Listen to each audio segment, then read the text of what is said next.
Namaste. Hello students. We shall now talk about Perini, Paddhati, Gaundali Vidhi, Shuddha Paddhati.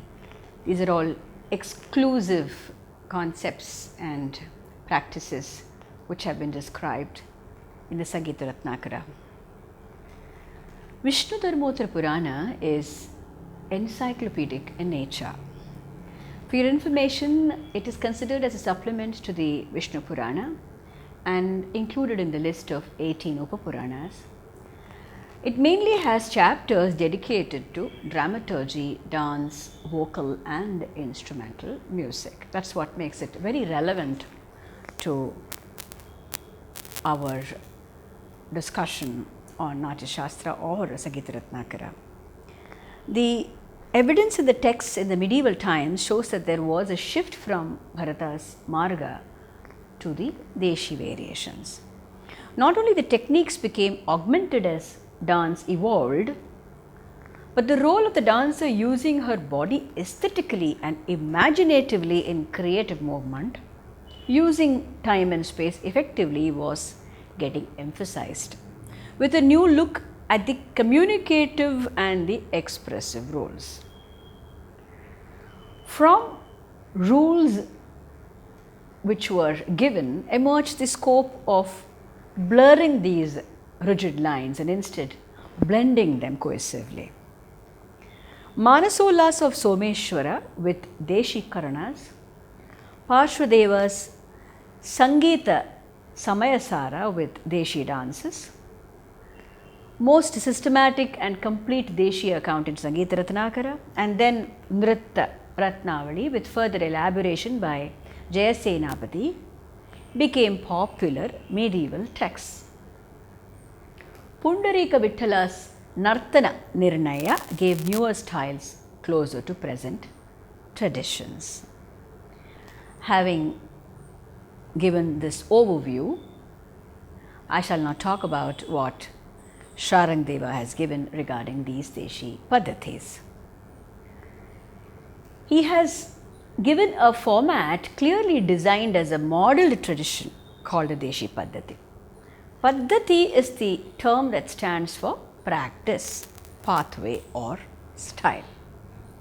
The sage Kohala is said to be a great exponent of Deshi dance, and his Uttara Tantra has been mentioned in the NATYASHASTRA as that treatise which will open up further doorways, which will be principally rooted in tradition but evolved as times pass by through the centuries. Natya, being the ocean, will certainly pave the way for the rivers and the tributaries to flow. The commentators on SANGITA RATNAKAR have mentioned that the typicalities of Deshi dance has not been expounded by the Bharata school. For that matter, Nataraja, deified as the Lord of Dance, inscriptions on some sculptures reveal Deshi word, the cosmic creator, sustainer and dissolver, flashed into the creative minds as late as the times of the Kashmir Shaivas and the Shaiva Siddhantas. Hence, it is only obvious that his dance on Ananda Tandava is not mentioned among the Karanas of the NATYASHASTRA. In order to understand the Paddhatis like Gaundali or Perini, which will be dealt later, it is necessary to be aware of the terminologies dealing with music styles used by Sharangadeva extensively in Nartanadhyaya. For example, Nibaddha and Anibaddha Gita would roughly be translated as bound and unbound respectively.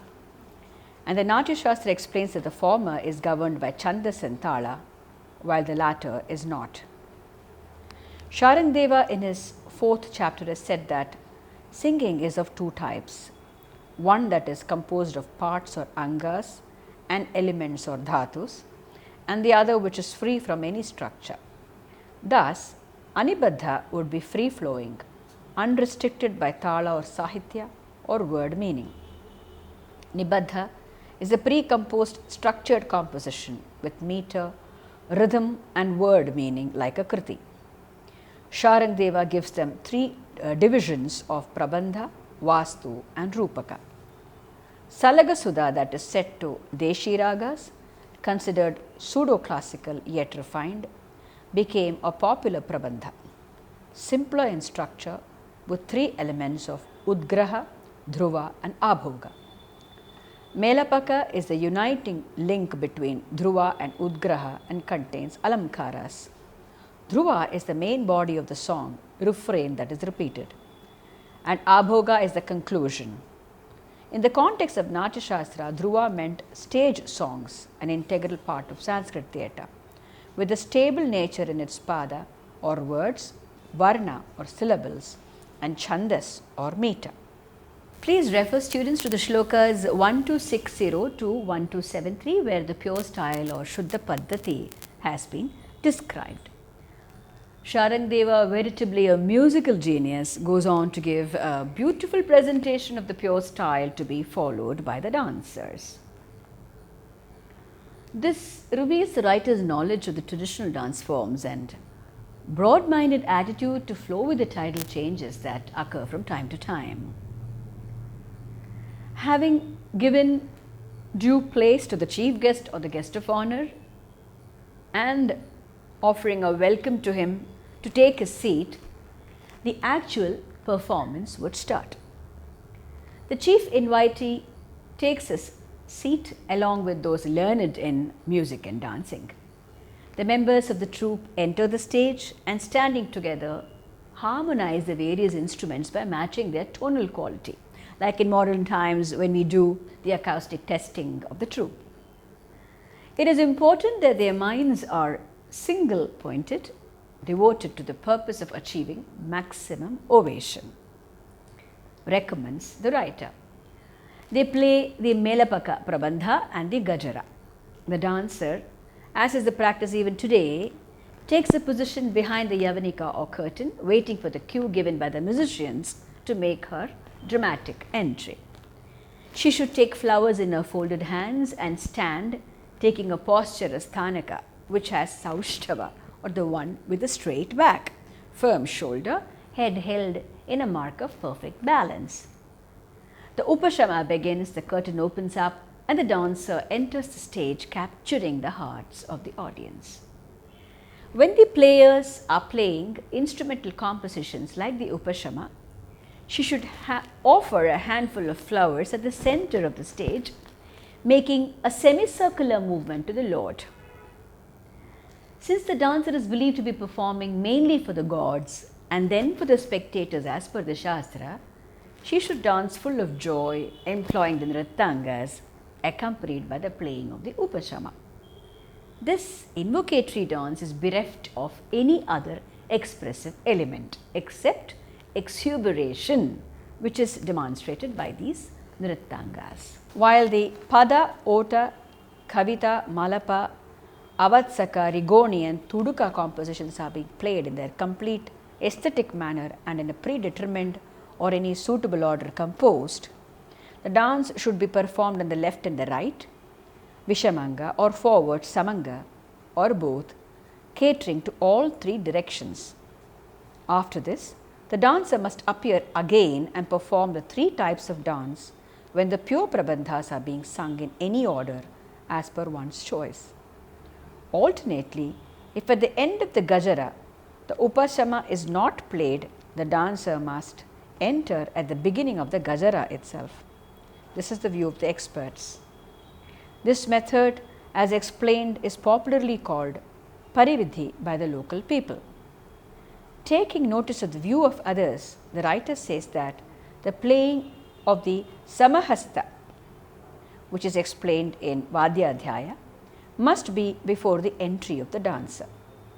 According to them, the entry is made always in the posture with feet aligned together at the same level, that is Samapada posture, and with proper Saushtava, while patas like Samahasta are being played.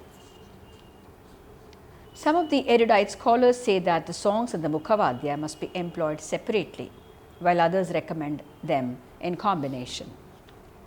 Gaundali Vidhi is taken in shlokas 1272 to 1301. Perhaps no other text gives such a pan-Indian detailed dictum on the additional forms of Deshi dances that have evolved in various parts of the country, practiced by people irrespective of language, regional or cultural barriers.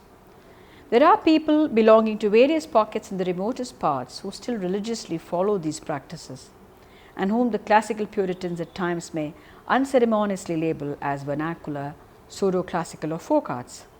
This despite the verbatim references to the classical musical styles for accompanying the dances.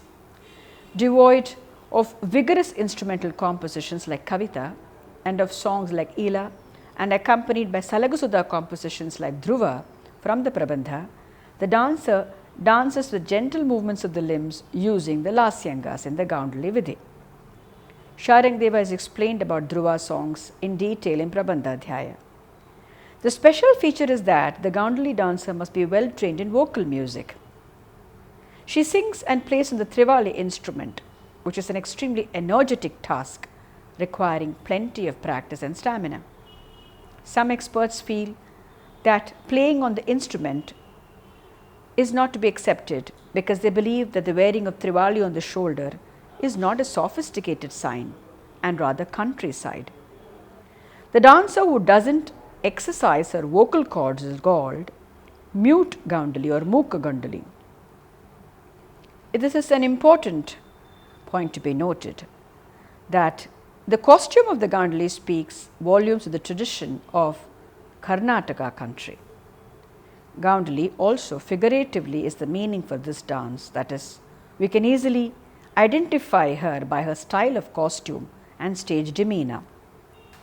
Sharangdeva has drawn a composite picture of a semblance of styles of dance and given equal footage to the adaptation of the technique proclaimed in the Natyashastra and fashioned itself according to the taste, customs and environmental factors. Any text, unless it provides a creative license to the practitioners within the framework of classical discipline, would become redundant over the ages. Gaundali Vidhi is also simultaneously referred to as Deshi Paddhati or belonging to the region or province associated with it, and is directly in contrast with Shuddha Paddhati. The Sampradayikas, who are the members of this troupe, are typically dressed as the people of Karnataka. The Atodhyas or musical instruments are played harmoniously at the same time. After that, the Melapaka is rendered in Ekatali and followed by the Gajara composition using any tala. During Upashama section, in Nissaru or Ekatali, the dancer makes an entry with a handful of flowers thrown by her as an offering at the center or the Brahma Mandala. Her movement would be consisting of those which are gracefully towards left, right, forward in a sequence as if she is making salutations in all directions. This is only at the Upashama of Gajara, along with one of the Vadya Prabandhas called Rigoni, accompanied by Addatala, Nessaru and Ekatali, which are the Salagasudha vocal compositions. The dancer goes to the Avatsa and Kavita Vadya Prabandhas in any of the thalas. This is followed by a successive dance performance in various ways accompanied by Rigoni and Uttavana Tadhi Thomdhe Vadya Prabandhas. When the instruments come to a climax and stop, the sthana is indicated by the wind instruments, and the dancer accompanies this by singing together with them. The Gaundali dancer recites the sthayin with the fourfold alaps of the chosen raga. There is a provision for another main singer to do this instead of her as well. When the dhruva is complete with any thala other than mantaka and pratimantha, the jakka is played and the dhruva kanda is constantly sung by a group of singers with melaka. At this time, the lasyangamana is demonstrated because it is especially attractive. When the vocal and instrumental music stop, the various thayas are danced, giving importance to dhruvapadas, which should also be frequently performed. The dancer dances to some of the thayas without words, with the thala alone, and to others with added words with moderate movements, keeping to a time limit which is neither too long nor too short. This dance should be pleasing to the eyes, suffused with sweetness, charm and dignity, and should end in the dhruva portion of the song, while the instruments Instrumentalists on the drums conclude by simultaneously playing fast at the Kalasha portion. At this conclusion, the dancer must strike a pose and remain frozen as in a Shanta or peaceful yogic posture. The above procedure has to be repeated again, and the dancer now performs for the Dhruva portion. Abhoga, or the last section of the Dhruva, when played by the instrumentalists, the dancer joins with her dance once again. All of them conclude together when the song is coming to an end with fast and vigorous music and dance. The Gaundali must vigorously perform with graceful and elegant chalakas and charis. Sharangdeva says that the drums should be beaten again at the end of the Dhruva Khanda before the entire recital is brought to an end by all the instruments and the conclusion of the dance is marked. There are still further variations of this extremely specialized provincial dance form. Here again, the Mantaka is chosen while the dance is performed the same way as with the Dhruva. In Mantha and others, the stayas are not performed by the dancer who dances only to the Dhruva portion. The dance takes the Mantha thala in the beginning and progresses with Ekatali later. In Pratimantha and others, the respective talas are taken for the dancing. In these Salaga songs, the dance must be Dhrutalaya or quick tempo. It is to be noted that scholars always recommended slow tempo or Vilambita Laya in the case of Tandava dance. Sharangdeva concludes his detailed description of the Gaundali Vidhi by saying that such a style of dancing as described to the various Rupakas or Ekatali of the Salagasoda type will get well known as Gaundali Paddhati. The Sampradayikas in this tradition are dressed in the Karnataka style. Melatur style revived Shuddha Nrittam and Perini, encouraging dancers to stamp the floor softly, focusing on sound created by the bells. Mukhachali is spoken of as a prelude.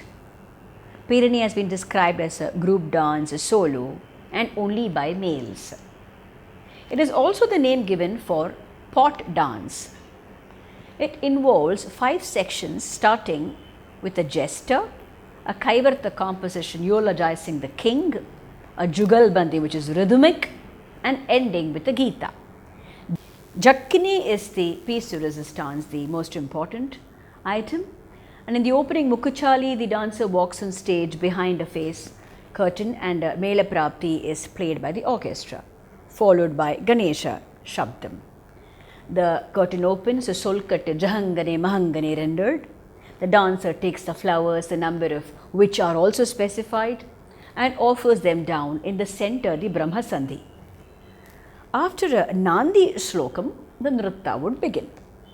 The starting is always the square position or Chaturashra position, feet apart and elbows bent at right angles. An Alaripu follows, ending with a Karana and a small Korve or a Jadi. This is usually followed by the Pushpanjali.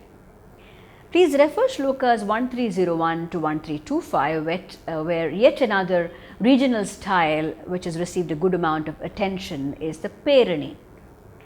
Although it is well known to be one where the inverted pot is used for dancing, this text has given the distinctness of the style based on the specialized foot movements using a wide scale of rhythmic beats.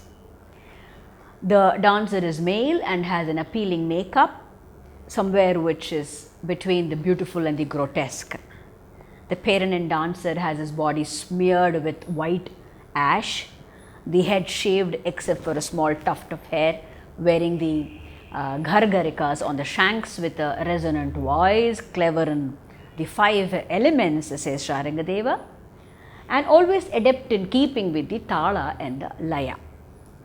Sharangadeva names the 5 elements also for the Perini dancer, which are Ghargara, Vishama, Bhavashraya, Kavicharaka and Gita.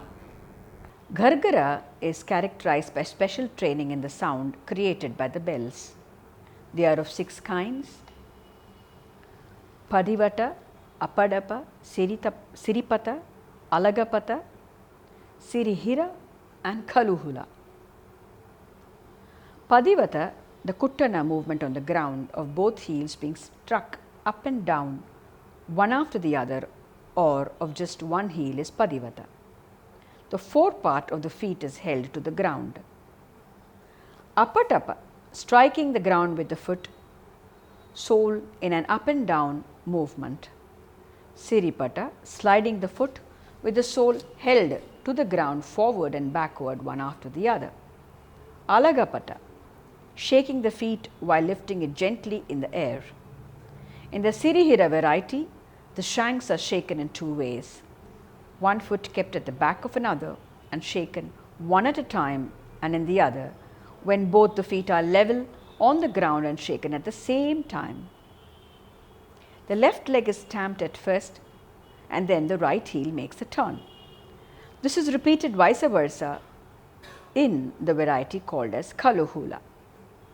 These are known as the Gargara varieties, which are to be beautifully rendered as per the various thalas. Using the Utpluti Purvakarana in the Vishama element, the Perini uses his entire body movements to indicate humour and incite it. In this again, he can be free to use such karanas as employed by men in disguise, especially the jumps of a jester. The Bhavashraya and Kavicharaka elements refer to the Uttamanayakas. Hence, the knowledge of this element will make the movement more dignified as compared to the previous. The last element of Gita among the elements of Perini refers to the Salaga songs with their varieties as practiced in the Gaundali Vidhi.